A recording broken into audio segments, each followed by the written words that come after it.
बिस्मिल्लाहिर्रहमानिर्रहीम। नाजरीन, आपने यूट्यूब चैनल तीसरी आंख ऑफिशियल के प्लेटफॉर्म से हस्ब मामूल ये खाकसार आपसे मुखातब है। आज का मेरा वीलॉग मेरे कुछ दोस्तों की फरमाइश पे अल कादर ट्रस्ट के मुतालिक है। पिछले 2-3 रोज़ से बहुत ज़्यादा दोस्तों ने ईमेल पे और दूसरे सोशल मीडिया के पैगामात के ज़रिए मुझे इस चीज़ की दावत दी कि मैं इस अल कादर ट्रस्ट पे एक वीलॉग करूं। नाजरीन, चीज़ें कुछ इस अल कादर ट्रस्ट की अब तक जो लोगों के सामने पेश की जा रही हैं वो काफ़ी गुड मुड दिखाई देती हैं।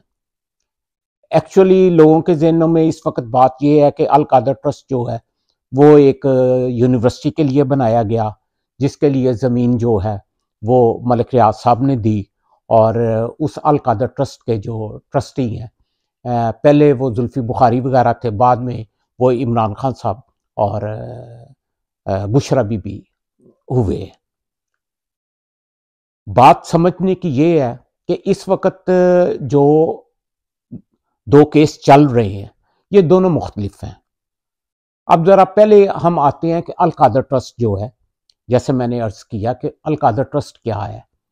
अल कादर ट्रस्ट इसी तरह जिस तरह दूसरे ट्रस्ट बनते हैं, एक रफ़ाई अदारा बनाया गया है और उसके ट्रस्टी हैं और यूनिवर्सिटी कायम हुई है, उसमें दर्स व तदरीस का काम होगा। इसी बना पे लोग कहते हैं कि जी इमरान खान ने कौन सा गलत काम किया है, ये जो अल कादर ट्रस्ट पे आप केस बना रहे हैं। बात एक दूसरा पहलू देखने की है। अल कादर ट्रस्ट की ज़मीन मलिक रियाज साहब ने दी है, उस पर भी लोग कहते हैं कि जी वो तो खराती, वो उन्होंने लंगर भी कायम किए हुए हैं, वो बड़े रफाई काम करते हैं, उन्होंने मसाजिद भी बनवाई हैं, तो अगर इसके लिए उन्होंने ज़मीन दे दी तो इसमें उनकी पकड़ क्यों और इमरान खान साहब पे ये इल्ज़ामात क्यों। एक्चुअली कहानी कुछ इस तरह शुरू होती है कि मलिक रियाज साहब ने सिंध गवर्नमेंट के साथ मिलके, ये 2011 की बात है, सिंध में इन्होंने जो कोस्टल हाईवे है हैदराबाद और कराची के दरमियान, वो ज़मीन जो है वो पहले मलीर डेवलपमेंट अथॉरिटी के तहत ली गई थी सिंध गवर्नमेंट ने। फिर मलिक साहब ने उनके साथ मिलके और वो कनाल जो है वो पता नहीं 7,000 या 17,000 रुपये के हिसाब से उन्होंने वो लेके, तो वो लाखों एकड़ ज़मीन वो ली उन्होंने और उस पर बैरिया टाउन जो है उन्होंने खड़ा कर दिया। हकीकत ये है तो उसमें उस वक़्त की सिंध गवर्नमेंट और लामोहल्ला जरदारी साहब, ये सारे लोगों की बैक थी मलिक रियाज साहब को, ये सारा कुछ हुआ।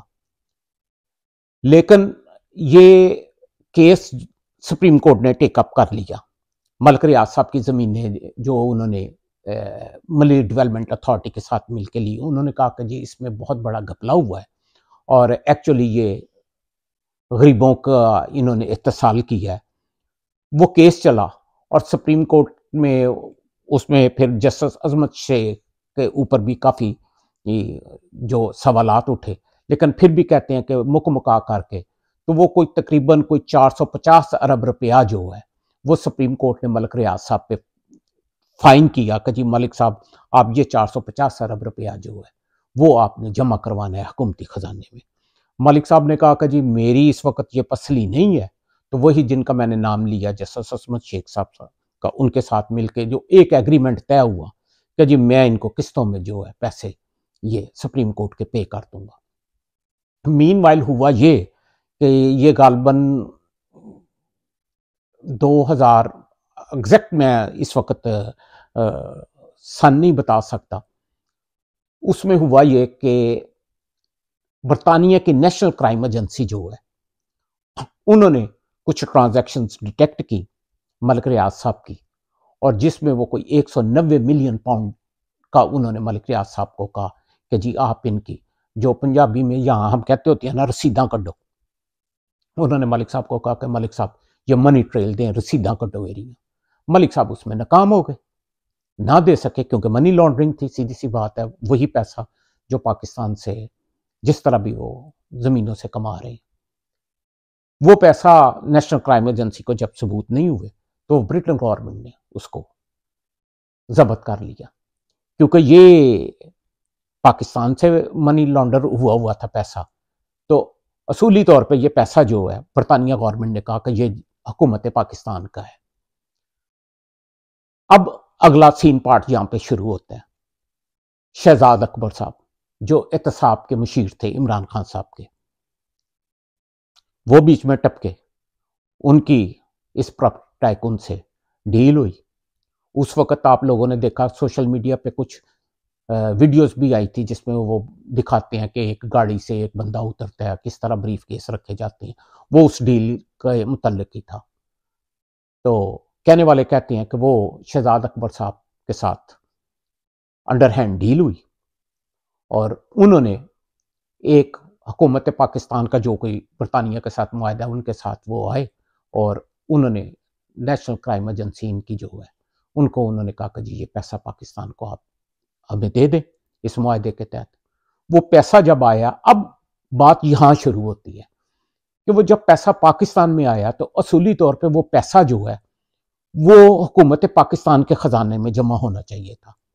लेकिन शहजाद अकबर साहब ने वो जो भी डील की हुई थी इस प्रॉपर्टी टाइकून के साथ, उन्होंने वो पैसा 190 मिलियन पाउंड जो है, उस वक्त उसकी मालियत तकरीबन कोई 60 अरब गलबन बनती है, वो उन्होंने ला के तो सुप्रीम कोर्ट का जो उन्होंने जुर्माना किया हुआ था उन्होंने उस अकाउंट में वो जमा करा दिया मलिक रियाज साहब की तरफ से कि जी ये मलिक रियाज साहब की मनी है और ये जुर्माने की मद में आप इसको एडजस्ट कर लें।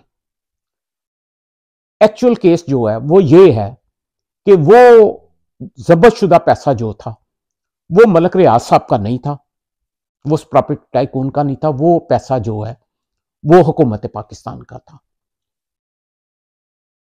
इस केस में बात सिर्फ समझने की ये है।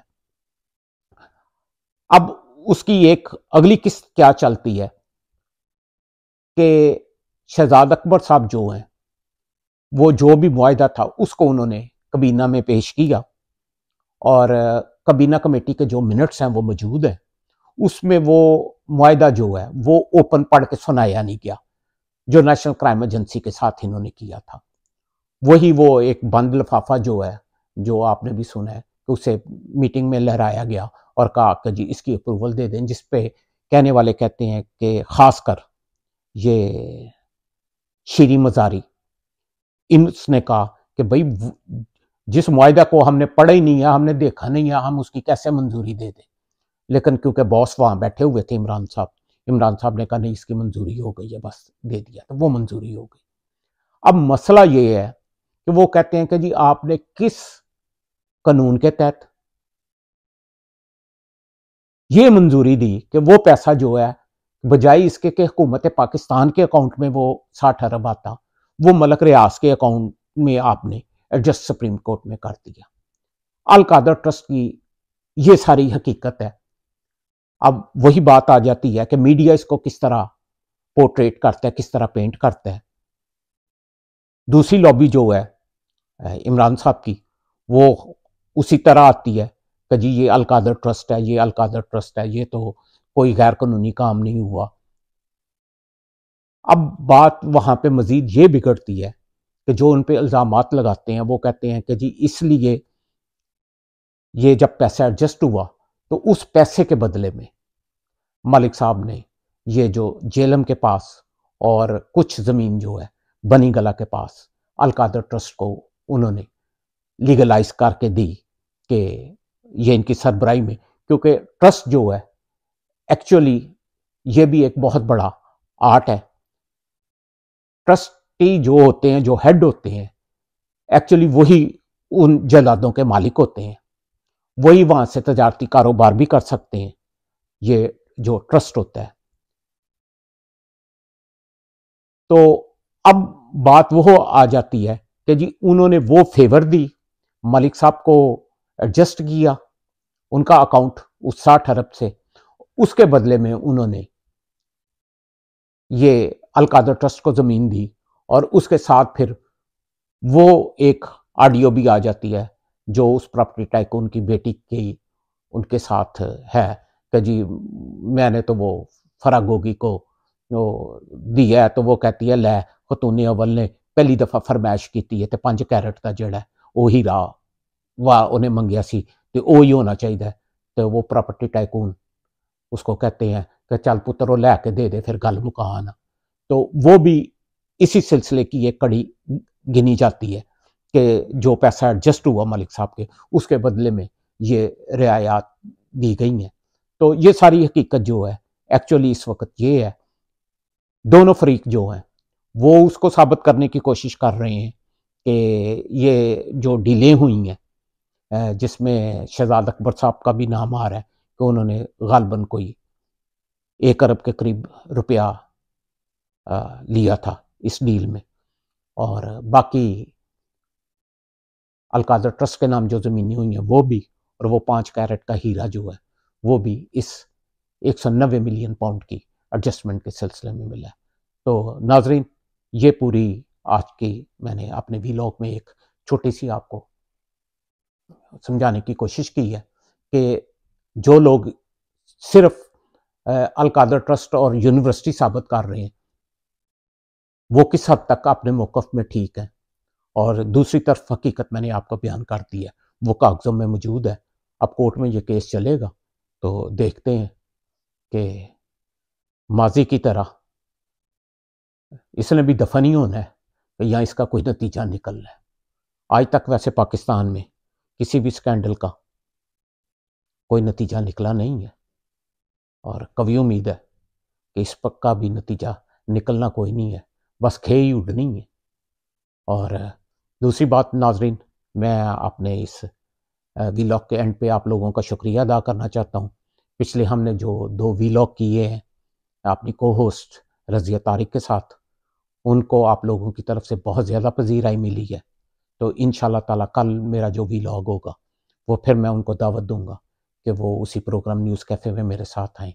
उसके साथ यही आपसे रिक्वेस्ट है कि अब आप इस चैनल तीसरी आंख ऑफिशियल को जितना सब्सक्राइब करें वो कम ही होगा। वादा आपसे सिर्फ यही है कि इंशाल्लाह ताला आपको गैर जानबदार होके हकीकी तज़किये पेश करेंगे और सच्ची खबरें देंगे। फ़ी अमान अल्लाह।